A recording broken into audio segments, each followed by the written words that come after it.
Hey everyone. So happy Sunday. Happy to see you guys here. Wow, there's an echo. Is there an echo to you guys?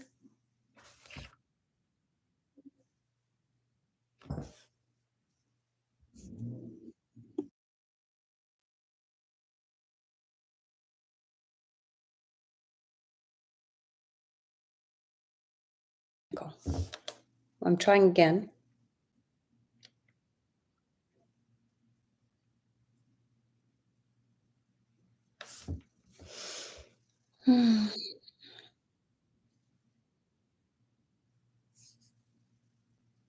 Feedback. Channel level settings.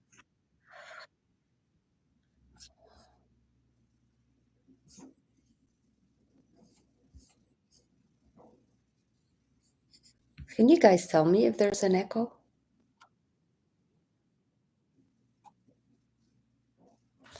Because yeah, it's like I'm so, okay. So I'm just going to mute it on my end because it drives me crazy. It's like it's working to me. It's very uncomfortable. I don't want to talk to me. I do that enough in my own head. Okay, so my name is Rochelle. I have a blog called Feeding a Crowd and a website, a recipe book website. It's like a recipe book because there's no ads or pop-ups. So again, welcome, welcome, welcome. I am on Instagram and Facebook and Pinterest, um, and here, of course, on YouTube. So happy to see you guys. So I said that I was going to be talking today, especially about looking for my notebook. I'll use this one. About gardening because I didn't used to do that. I just used to plant wherever I wanted and what I wanted to eat during the summer when I had kids, right? Because to me, gardening was something you did to feed yourself in the now and not in the planning of having food over the winter. That has changed for me. Has that changed for you, or was that always your intention? Because I'm curious about that. Like, my mom always planned her gardens and with the idea to do some preservation, and I didn't realize that. I wish she had, like, been told me more or, she just did what she did with great intensity, but, um not like in a way like, "Let's do this together and let's learn about this," or, I mean, she had so much to do in a day, she just did it, and I didn't realize that there was a plan, but see to her madness, she was not. She had a plan to her, like, endeavors, and it was that she was planting with the idea to preserve as much food as she could for the winter, because 45 years ago, you didn't get food all winter. Everything was canned, obviously. But people didn't freeze as much, and people didn't use salt. People didn't dehydrate as much. There's a lot of things that people didn't do. What they did do was a lot of canning. Um, I'm not that big into canning everything, I mean, but there's some things that are just perfect when they're canned. So I'm wondering, you know, how what are plans this year for your gardens? Do you plan on doing this with the idea that, um, you're going to be preserving the food you're growing, not just eating it this summer? So that's my plan. I will, of course, because I love to make hot sauce and I love to sell the hot sauce that I make, because I'm not gonna eat all that hot sauce on my own. Um, I'm going to have a lot of peppers, of hot peppers. Yes. See, you'll be preserving your excess. But have you, like me, I used to find a way to preserve, make sauces to keep, right, in my freezer with whatever was left over. But I feel my mentality has changed. Now, of course, I will eat what I grow this summer, but my mentality is plant as much as you can this summer to have food from your garden until next spring. And that to me is a change in how I'm thinking on my gardens this year. I'm not going to be planting a gazillion zucchinis because, you know, it's fun to eat zucchinis, but it's not the easiest food to preserve, right? Um, as are cucumbers. One plant of cucumber is enough. I mean, yes, unless you make pickles, that's awesome. But pickles are not, again, they're not a staple. They're not something that you say, oh, tonight I don't feel like making supper. Let's open a jar of pickles, you know? So I'm want to plant a garden this year in mind with what I want to preserve for the winter.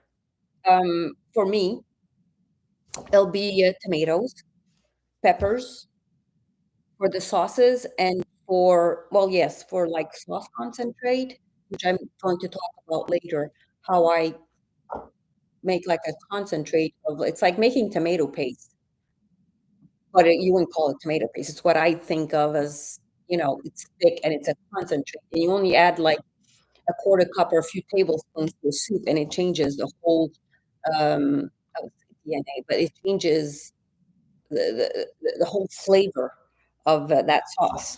Um, so I'm going to be doing that, and of course, I'll be doing plenty and plenty and plenty of herbs for medicinal use and for my teas. Pickles are a staple in your house. Actually, my kids love pickles too. In fact, when we would go on a beach, I would buy one of the big, big, big jars of pickles. Like, there must have been 40 pickles in there. It was a huge jar. You only get that in the States. And an hour later, there's not a pickle left in that jar. Like, yeah, so we're pickle people, but it's still, so yeah, you can make pickles, but it's not a meal. But I love my pickles. It's just like I love beets, and a good canned beet. Uh, See, medicinal herbs are huge. Um, I love beets. I don't think I have enough garden to plant beets, but I love beets. But there's when you can them, there's really a balance to doing that. So yeah, so if I could plant potatoes, I would. And I know your dad plants potatoes. That is awesome. I don't have that much space, um, and I'm really trying to be smart about the space that I have. Onions, I would love to grow onions. I hate the onions they sell to us at the local market. It just makes me angry.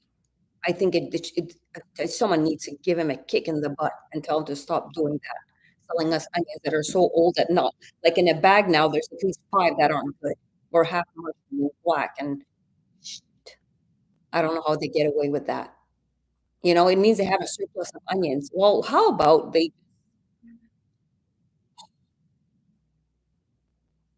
I wanna grow potatoes. You make me wanna have potatoes. Yeah, yeah, yeah, yeah. So, yeah, so to me, it's going to my gardens are going herbs. I have garlic. I always have at least 1 or 2 plants of eggplants. I do love eggplants. I will have 1 plant of tomatillo, the little sakai.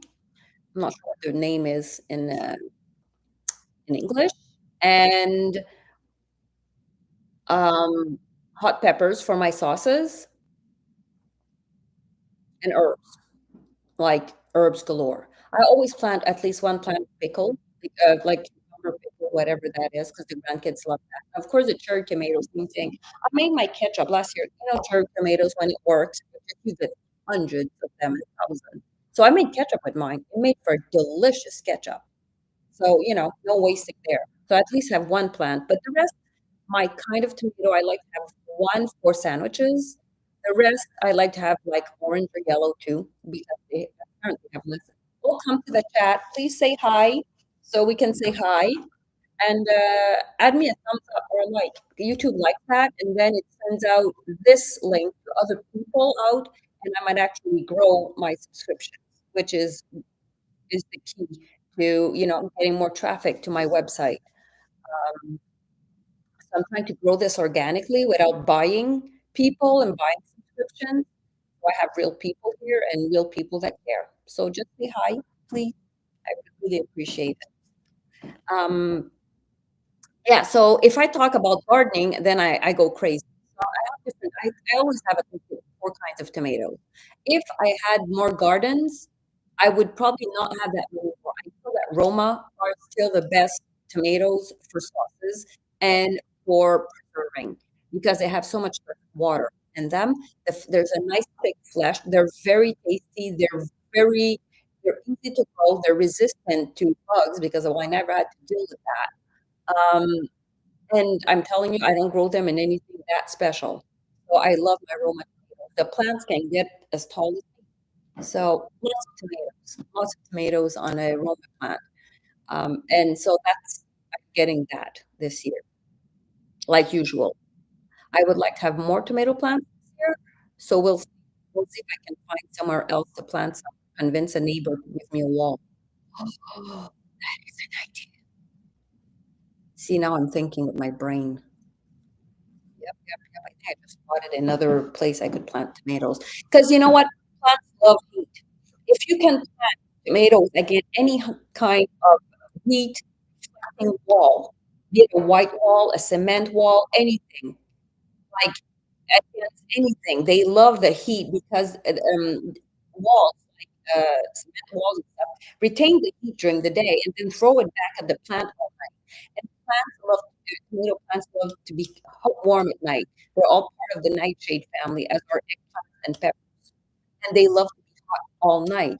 The biggest crops you get are during the warm weathers, which is August, you know, when the nights are like humid and hot, right?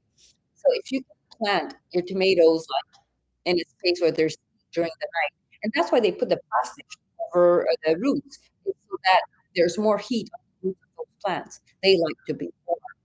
So that works for me. So I like because I'm not like, you know, where I live, I don't have much room. I plant them against a building that is south facing and west.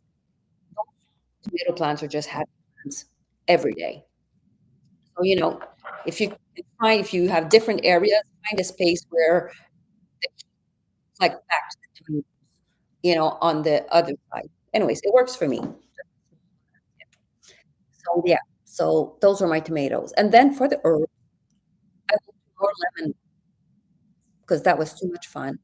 And I do thyme, sage are such important and oregano. They're really important winter herbs. They're great against every like infection, cold and chest infection and thyme is magic. One of my kids, when my daughter had to drink, she always had thyme in her, like she would like tea, but it was just water with thyme. And she would drink that, like that's why she didn't get water. She got that because she had trouble with asthma, and it kept her lungs clear. And so she didn't know it, but that's what she drank the whole time she was a baby.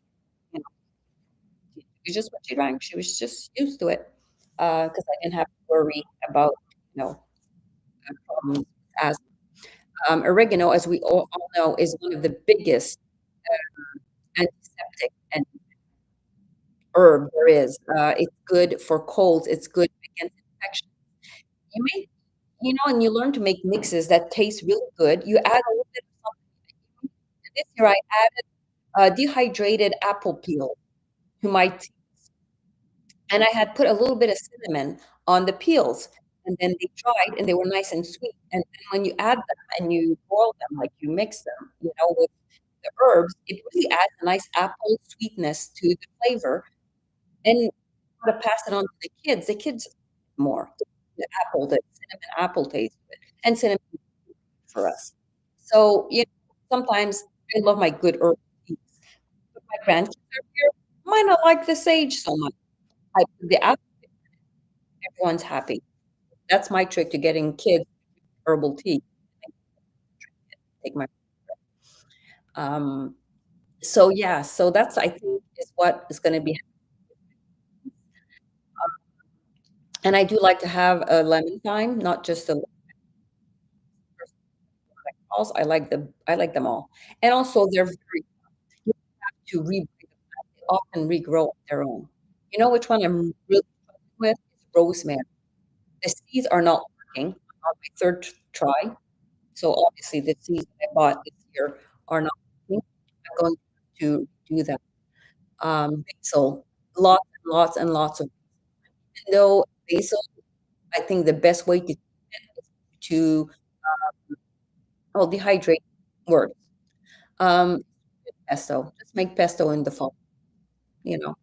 It's a costly thing to do, but once it's done, and it's delicious. And a homemade pesto is hard to beat, and you can use it on so many things. So, yeah, so that would be oregano and parsley and cilantro, but those are my fun herbs, right? They're not medicinal as much. Yeah, the parsley's great. I use it a lot more when it's fresh. I don't use dried parsley. I It doesn't speak to me, but I love my fresh parsley. So that's something I always have here on my deck, my balcony outside. Right now I have them inside because I planted them, but I think they grow better when they're outside. I don't know why plants just seem to thrive outside more than they do inside. So that's to the gardening. So, last week I'm not putting out as many recipes because I have a part-time job that I started and I love. And so I have a bit less time, and my website does already have a lot of the recipes that I want to make. I want to make more recipes, but it won't be as often. And I still also have to go through all my old recipes and translate them to French. So I renew them, I redo the print recipe button, and because it doesn't look like anything, but adding the print recipe for all of you is necessary, it's important, it's a little bit more time consuming. So I'm still revamping recipe after recipe after recipe. And then whenever I something like really comes to me, then I work on a newer recipe, something that's happening that is fun or something that is asked of me. That's always fun too. So there's only 2 recipes that came out last week. It was my southwestern salad with the avocado dressing. That salad is phenomenal, and it feeds the crowd. Like, you just put that food on in that bowl, and everyone picks what they want, and the dressing, the avocado dressing is mind-bogglingly delicious and healthy. Okay, so there's salsa in it. You could put just tomatoes. There's salsa in it. But I just love it. The dressing, because it makes a lot. The next day, I use it for a dip. I use it with chips. I use it on eggs, and it's delicious with steak because it's like an avocado egg, delicious, or chicken, or like that dressing, you just could have a jar all the time in the fridge. That's how good it is. So the avocado dressing should be like a recipe on its own. I could do that someday. And it's rare that I follow a recipe for dressings because I make my own dressing so quickly in the house. Yeah, Latesh, your mom had it when she came over for supper with your father and brother, and yeah, that dressing is weird. At first, I thought, "Why this? Why that in there? Why this?" But when it all comes together, it's just beautiful, and you just keep it for days. You just use it on everything. It's great with everything. So there. So here's a pitch for my dressing. Um, so that salad is there, and I love that that salad can be so healthy. People don't can pick what they want. If they don't like peppers, they don't pick the peppers. Um, and so anyways, find it. It came on the blog this week. The other recipe I revamped was my Mediterranean bread. So it's a stuffed bread, rolled bread with olives and sun-dried tomatoes and roasted peppers. And it's just a delicious bread to have with just a good olive oil, a bit of salt, or good olive oil and a good balsamic. So try it. It's a very, very fun bread to bring somewhere. It's good with everything, and it's good on everything, and frankly, you just can eat it on its own. So, I do everything with it. I open it, I make it, like, bread, like a big sandwich with it. So, it's a great, great, great bread to have. So that came out this week. Of course, still keep in mind the iced tea recipe. It's still, like, great. I drink it right now, I have a glass, and it's just a fun, fun thing to make and um, and also the newsletter came out this morning. Hope you guys got it. If you didn't have it, subscribe. If you've subscribed to my newsletter and you're not receiving it, it's probably in your junk mail. Just go into the junk mail, click "This is not junk." It's gonna make it safe, and you're gonna get it. It's every 2 weeks. So the newsletter came out, and in my newsletter this last 3 times, I there's a section for, sugar tax section, and I just change the recipes every, time I send a new one. So, yes, it looks like it's all, but no, I just change the recipes. It's gonna be the last time I do it this week because this is probably the last week, for the people that really do the sugaring off season. This week is the last week for us because we're Southern. The people, like, in the Gatineau area and, Northern Quebec still have a week or so to go for sure. So, yeah. So, hope you get my newsletter. If not, please subscribe. That's awesome. And, I've been working hard on my, old thrift shop. Some stuff doesn't they last one day. They come up, I get a text, it's gone. So some stuff it doesn't stay very long. So look at it. I added some cookbooks, some really vintage cookbooks that are great. They're encyclopedias. They're like if the internet went down, you could open that book. So, check that out. I'm not like I'm keeping the prices super low on everything. And I think that's why some of the stuff sells so fast because people know that it's a quarter or it's an eighth of the price you would buy for it online or on Amazon. And I do that on purpose. I look at the price where it sells and I look at the price that I paid for it. And that's what I use as a gauge because I'm not competing with Amazon. I'm trying to get the stuff I get for my people, I wanna make it affordable. I want people to buy it.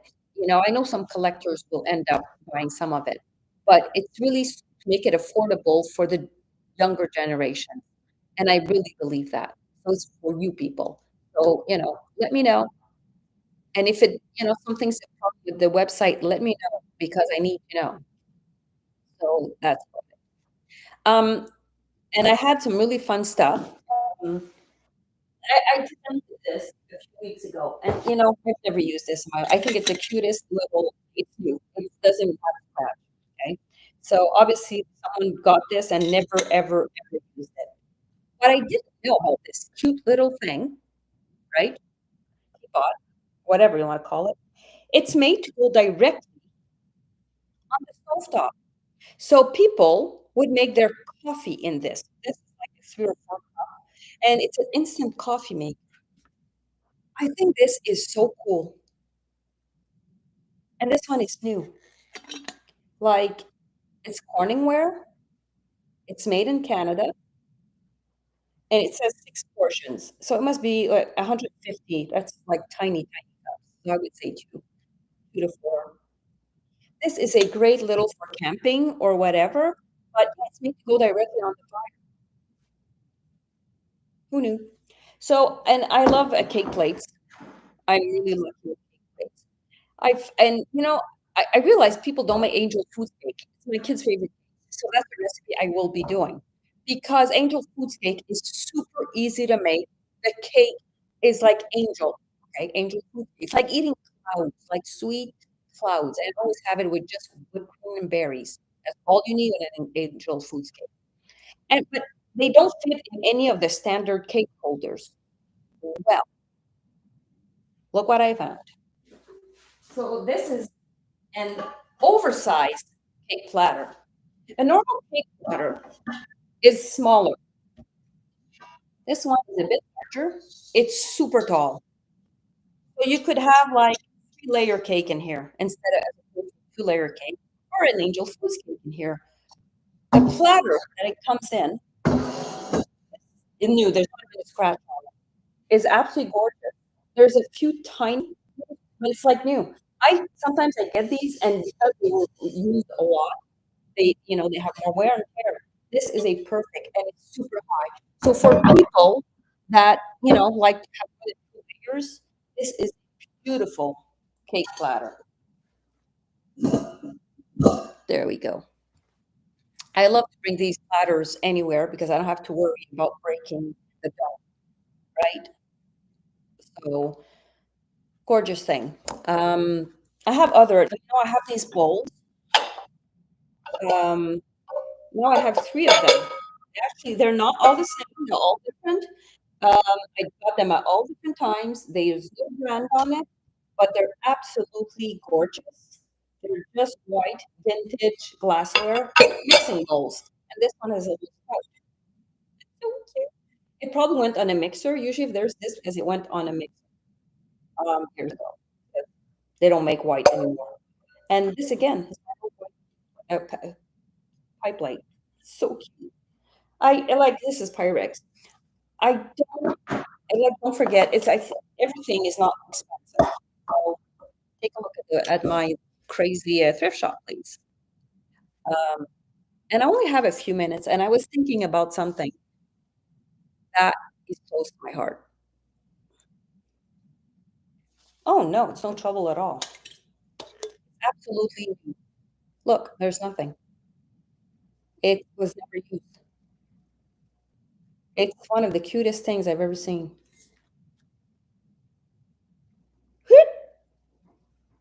So yeah,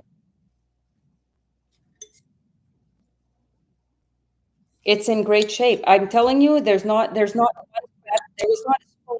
There's absolutely like nothing. Like the bottom is nothing.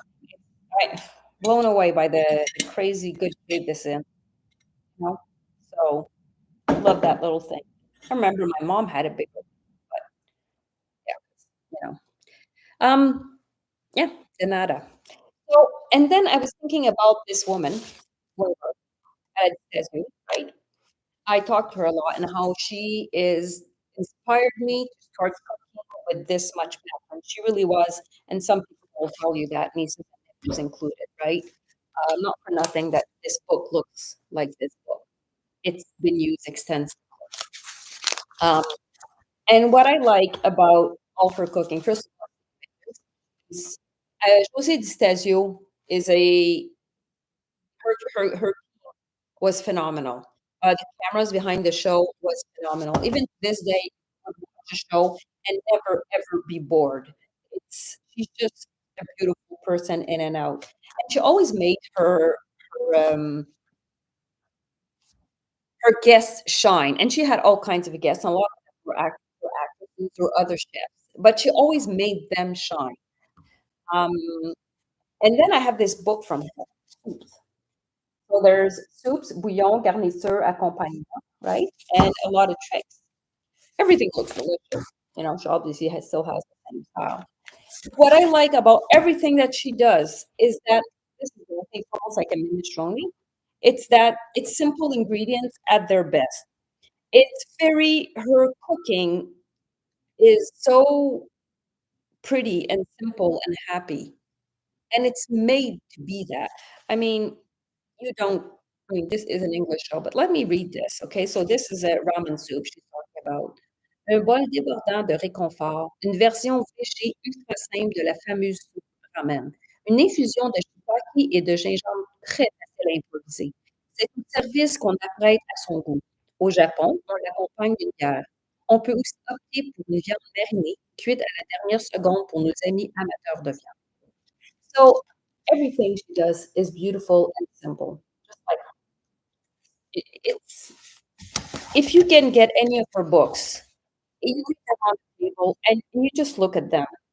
And she has a lot of vegan and vegetarian food in here, which I enjoy. And she's the one that taught me all about escapes, garlic escapes, and she uses them. It's like I never knew they existed. I love garlic scapes. Oh my god, there'll be some soon. I'm so happy I just remembered. So she has a pestle here with garlic scapes. Isn't that gorgeous? So the ingredients to this are the garlic scapes, olive oil, um, sunflower oil. No, the seeds. Sunflower seeds.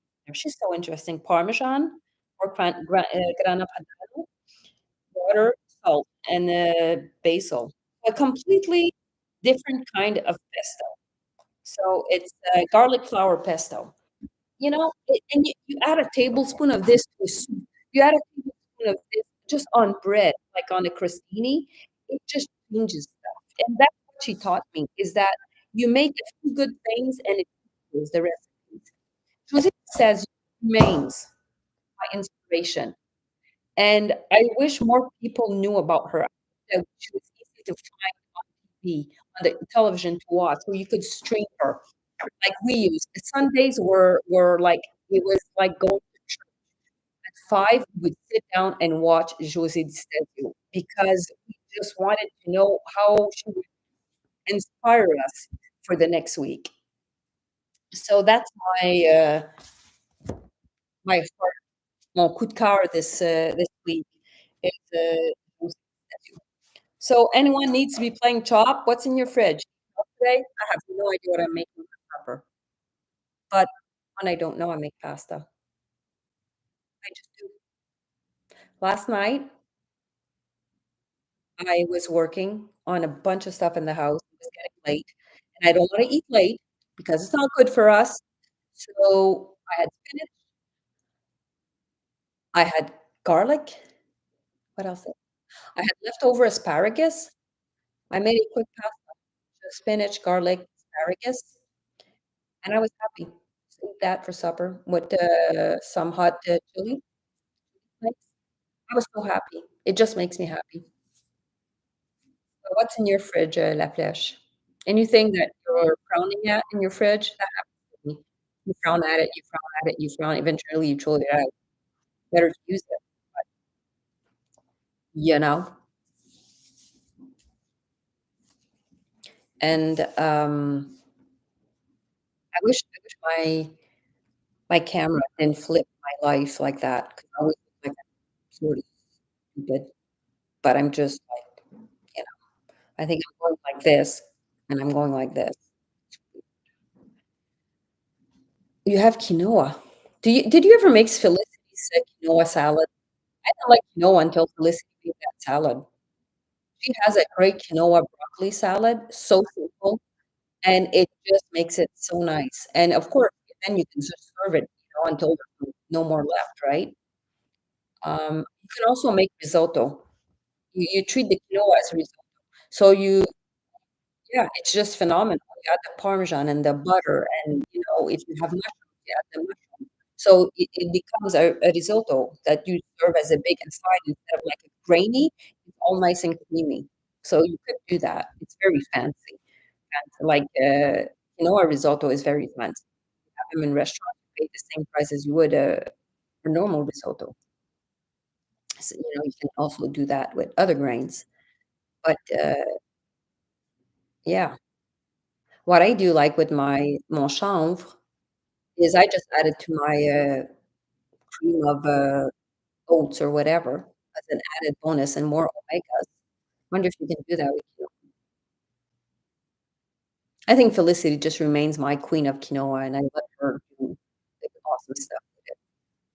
She probably has the recipes. She brings it everywhere because people